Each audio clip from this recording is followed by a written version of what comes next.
Welcome. In front of me is an Amazon Fire HD 8, and today I will show you how you can insert a SIM card, or not SIM card, SD card into this device.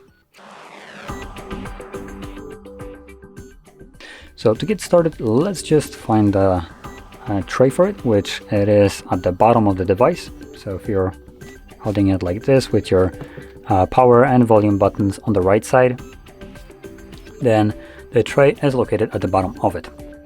Now it's a toolless one, so all you need to do is just use your fingernail, pry it up like this, and you can see we have space for our SD card. So I'm placing it like this, with the writing or the chip is facing down. You want to push it in with your fingernail all the way in. You'll hear like a super faint click, and the card should be, well, not protruding out at all. From there you can close this off, and that's it. Your card is now in and it should be working. Let's see if we have any notification about it.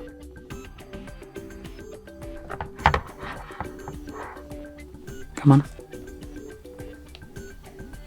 Oh, I think that was a notification about it. Yep, so as you can see, there it is. So the card is working right away. So if you found this very helpful, don't forget to hit like, subscribe, and thanks for watching.